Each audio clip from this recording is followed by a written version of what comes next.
the balance sheet. Yeah. It's not their core, so they're going to be shedding on non-core stuff. Could there be a new entrant? Yeah, that's always out there, right? Can somebody big come in, and, Chinese lessor, Japanese, or somebody? And I think the shift to these new narrow bodies, the C series and the E2, that's a big shift. We're going to be in both of them. Right? But it's a big shift, and what's going to happen with the Boeing and Airbus taking them over? How's that going to affect us? Don't know yet, right? I think that's a big, and then the bigger one is just our market itself. Is the regional aviation going to grow, or is it going to shrink? Yeah. Right? Feels like it's going to grow. At least where I'm at, I know it's going to grow. The question is, how does it grow? The rest of the world, North America, Europe, I don't know. Right? Yeah. Middle East. So people have to get around somehow. Yeah. It can't be a A320 and everything all the time. No. Right? There's nobody makes. There's only one manufacturer of 50-seat aircraft left. It's ATR. Yeah. Right. Yeah. Bombardier and Embraer are going to go away. The Chinese joke they say it's ABC, Airbus, Boeing, and Comac. Yeah. Right. Yeah.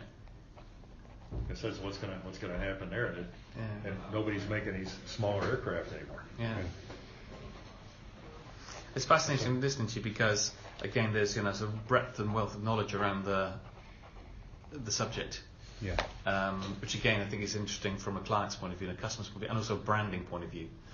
That how you take the fact that we know a lot about this stuff because we care about it so much, and that's actually we turn that into value for that knowledge turns into wisdom for our customers. And do you know it's I think it's an important part of having a strong brand in the business to business sector is that you're seen as a real expert and authority. We have to be. Yeah. We have to be. We can't just be, especially the front end. We can't just be a purveyor of our availability list. Yeah. Right. Yeah. No, and do some of that, but yeah.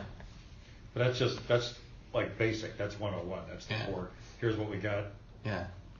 Do you want it? Yeah, exactly. Okay. But on top of that, we have to, if we want to be the go-to and the regional lessor of choice and have the passion for growing the industry, we have to be able to kind of look at the situation and say, how can we make this even bigger? How can we pull off a big deal through it? I tell you, this company, I've watched it over the years, has consistently shown the ability to pull off larger than life deals in the regional space. Yeah. Okay, so practical question now, back to brass tacks, if you like. If you're thinking about the NAC brand and investment in the brand, where would the company be best placed to make that investment? It could be anything from presentation materials at the beginning of the sales journey all the way through to a customer service centre or centres where people get to see the aircraft. What's your point of view on where the brand investment can be best deployed to support the business? I like the delivery center, right?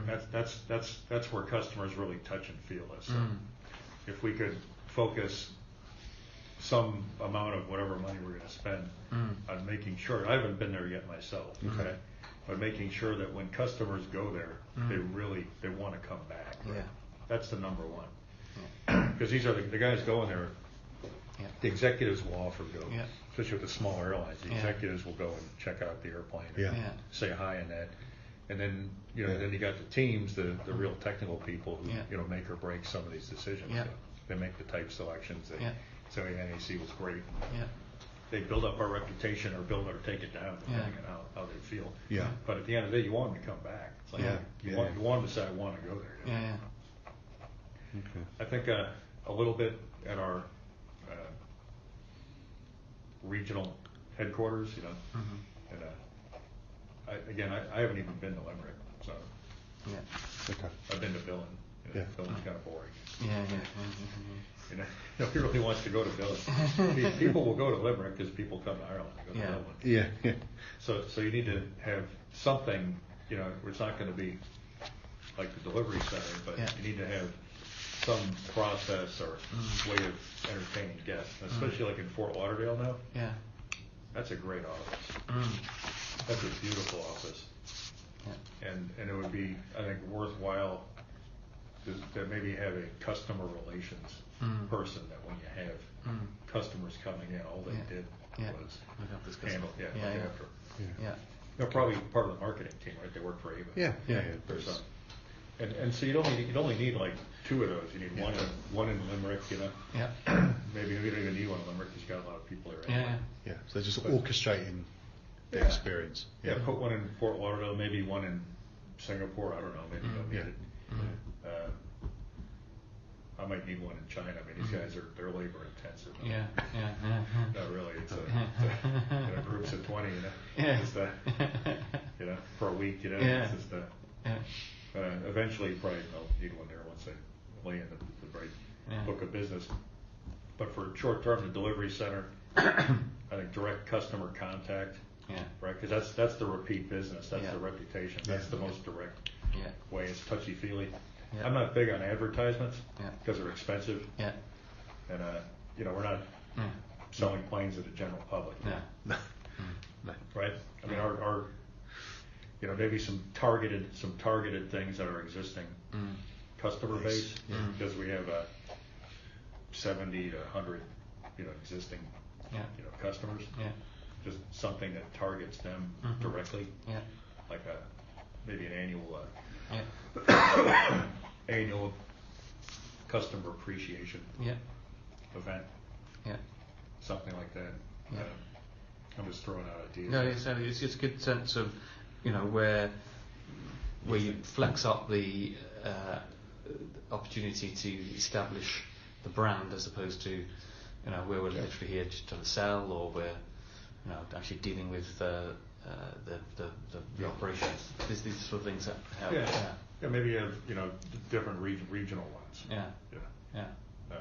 I think you just have one centrally, make it easy, because you do that, you need to have Martin everybody show up. Just fund that. Say once a year we'll spend a couple $100,000 bucks. Have a annual customer appreciation day event for a weekend or something, and see if we can make something out of it. Right? That's the kind of thing you do it. You got to do it every year. You need the senior management involved. It's not just that everybody likes to make it's a heads of marketing job. They don't want to see me anymore. It's like I got customers coming here. After who are you seeing? Oh yeah, the vice chairman. The vice chairman. He's actually not. Sorry. I'm just saying. I had a final, slightly detailed question to end on. Sure. But it was, I'm creating a list of. Sorry, we're just about to ending. Sorry. I know that guy. Just creating a list of audiences that the brand has to influence. We've already got quite a good list. Funders, manufacturers, engine manufacturers and ancillary component manufacturers, customers, employees. You mentioned maintenance, and then you said something that I thought was really interesting. You talked about modification, and I was thinking about, is that an important thing to be able to do? So you've got it, so you can modify it to suit customer requirements. And quickly.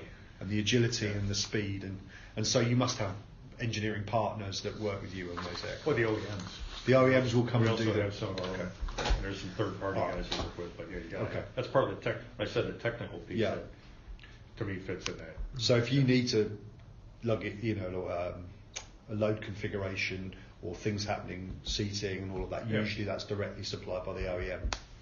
Usually. There's depends on the platform. Okay. All right. And it gets more points. Okay. So you got like a E175 that is coming out of somewhere that's 72 seats. It's got 60 economy, 12 business. And you want to reconfigure to 82 with 6 business, 76 economy. How are you going to do that? It's pretty simply rip them out, put them in. It's a lot of paperwork. Somebody's got to do that. It's got to be compliant, right? Somebody's got to do it compliantly and order the parts and all that. So they're important bits of differentiation, ability to orchestrate that. And get it done. So part of that execution piece. Yes, and that's one of the reasons that ATR and Embraer have been much more successful, is because they embraced the lessors a long time ago. Bombardier never did. So lessors have a lot of ATRs and Embraers. They don't have any Q400s or CRJs. Right. And that's one of the reasons you see what's happening. Brilliant. Cool. That was great. Yeah, Thanks thank you. very It's much. It was enjoyable. really good. Yeah, and I'm Enjoyable. sorry we started a little bit late, and that also was one of those ones where I kept going. We could have kept going for quite some time. I enjoyed getting the bed a little bit. Yeah, no, it was great. Like GE's